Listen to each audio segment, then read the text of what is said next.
성경의 수업을 걷다 오늘은 민수기 15장입니다. 하나님께서 애굽에서 종살이하는 이스라엘 백성들을 권능의 손으로 이끌어내시고 시내산에서 언약을 맺었습니다.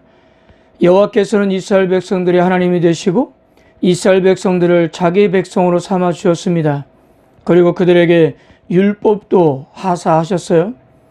그리고 우리가 지금까지 보았던 민수기에서는 이제 광야 진군에 앞서 이스라엘 백성들이 반드시 준비해야 할 것을 지시하셨습니다.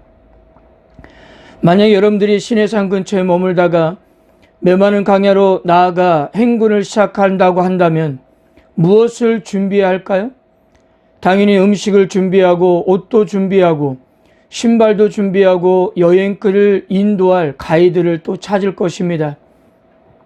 근데 민수기 1장에서 10장까지 이스라엘이 준비해야 하는 가장 핵심적인 것들에게는 음식이나 의류, 주거생활과 관련된 필수 항목들은 없었다는 사실입니다.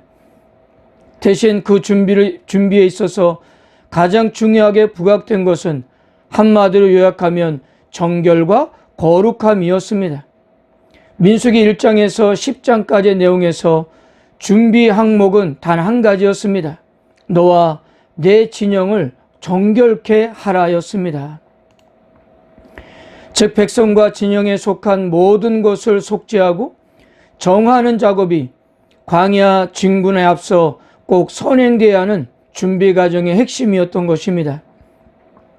그렇다면 여러분, 왜 이와 같은 정결과 거룩이 이스라엘 백성들의 광야 생활을 준비하는데 가장 중요했던 것일까요? 민수기는 여기에 대해서 거룩하신 하나님께서 정결한 진영에 임재하시고 정결한 백성과 함께 행군에 동행하시기 위함이라고 그렇게 밝히고 있는 겁니다. 거룩하신 하나님은 정결한 곳에 계시되기 때문입니다.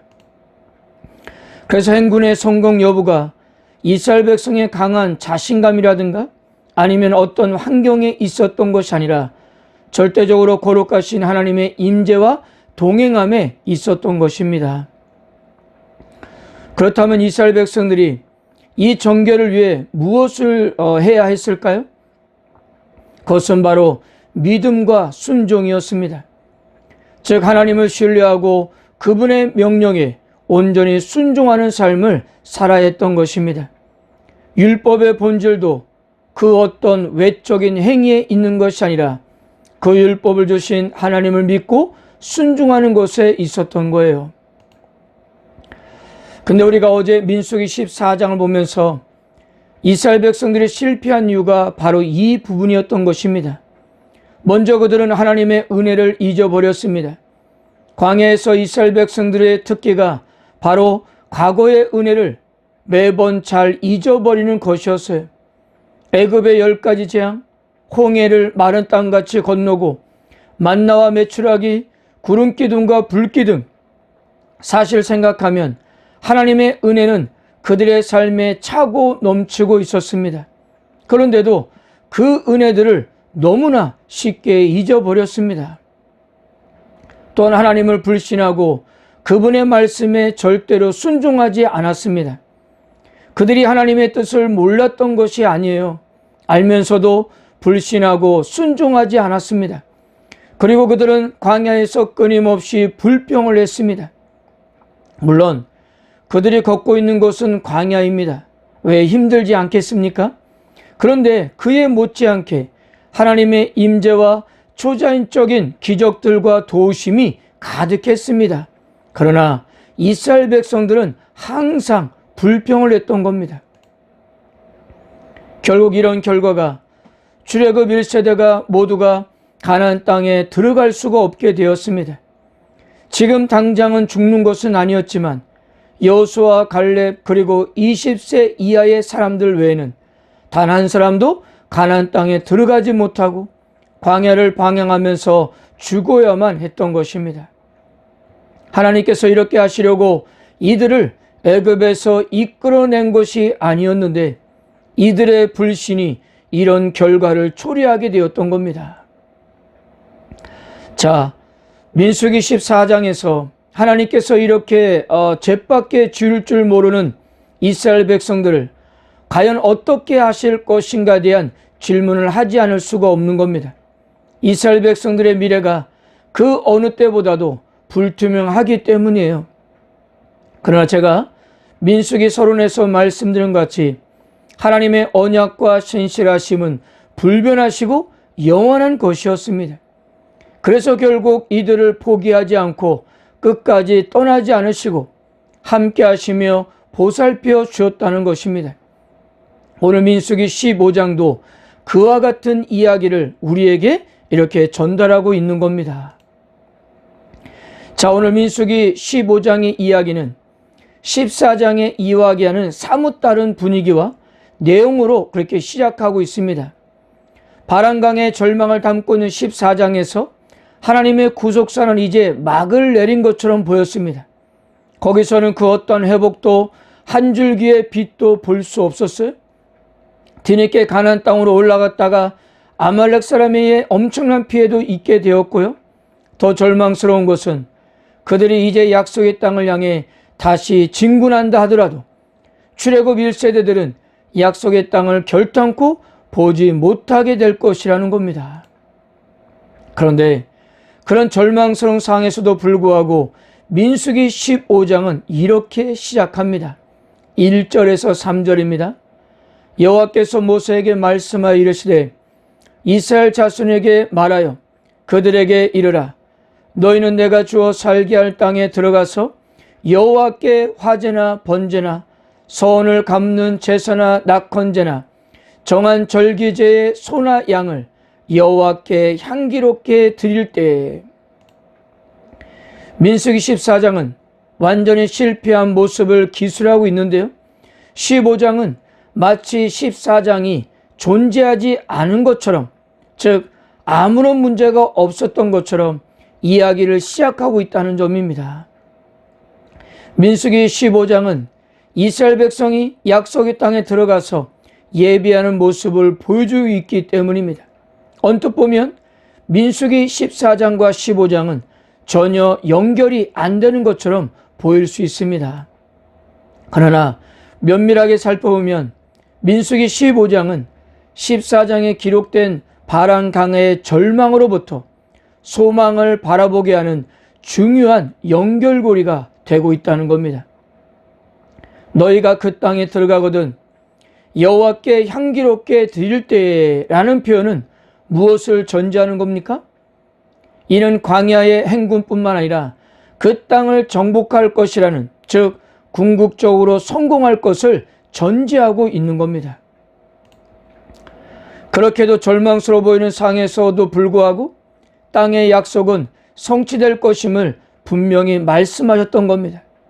물론 이스라엘 백성들이 하나님 말씀에 순종하고 잘 따라갔으면 더 좋아할 것이지만 그렇지 않더라도 하나님께서는 언제나 신실하셨습니다.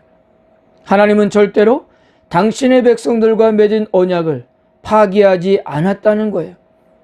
이 메시지를 민수기 15장은 이렇게 우리에게 말씀하고 있는 겁니다. 자, 앞에서도 이스라엘 백성들이 광야를 걷기 위해서 필요한 것은 바로 정결과 거룩이라고 하지 않았습니까? 왜냐하면 거룩하신 하나님께서 함께 동행하실 것이기 때문이에요.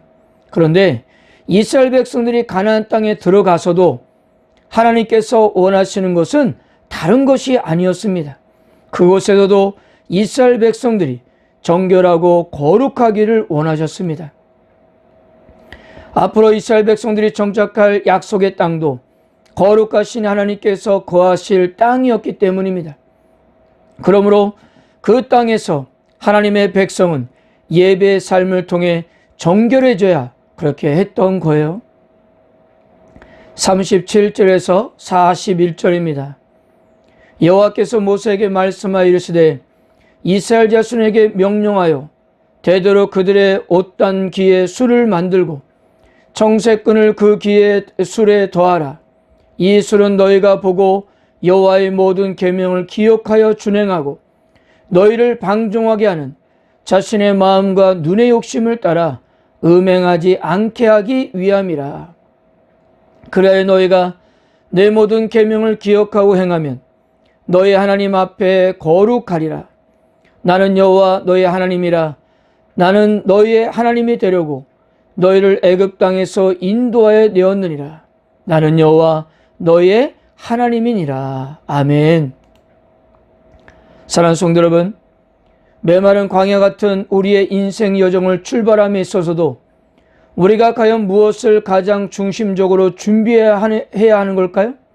학력과 재력과 체력을 배제하는 것은 아니지만 이 모든 것보다 먼저 거룩하신 하나님께서 우리와 동행하는 것이 가장 중요하지 않겠습니까? 만일 광야 같은 인생길에서 우리가 세상적인 모든 것을 갖췄음에도 불구하고 하나님께서 우리와 동행하지 않으신다면 과연 우리는 이 광야 같은 세상에서 성공적으로 행군할 수 있을까요? 그러므로 이스라엘 백성들에게나 오늘날 우리에게도 하나님께서 원하시는 것은 첫째도 둘째도 셋째도 정결하고 거룩한 삶인 것입니다. 그렇게 정결하고 거룩하여 거룩해야 하나님께서는 우리 안에 임재하시고 우리와 동행하시는 겁니다. 성령님의 임재하심과 동행하심 외에는 이 타락하고 험한 광야를 성공적으로 헤쳐나갈 그 어떤 다른 방법이 없는 겁니다. 그러므로 그리스도인들의 신앙생활의 핵심은 바로 정결함과 거룩함입니다. 오늘날 교회가 세상으로부터 손가락질을 받는 것은 사회봉사를 게을리해서가 아닙니다. 오히려 통계를 보면 그리스도인들이 한국 사회의 자원봉사의 70%를 주도하고 있다고 합니다. 그러기에 오늘날 교회가 세상을 향해 빛과 소금이 못 되는 것은 거룩하신 하나님과 동행하지 않기 때문인 겁니다. 오늘도 우리가 하나님 앞에 정결함과 거룩함으로 예배할 수만 있다면 어떤 상황 속에서도 우리는 소망을 꿈꿀 수가 있다는 사실입니다. 이와 같은 은혜가 오늘 하루 함께 하시기를 주님의 이름으로 축복합니다.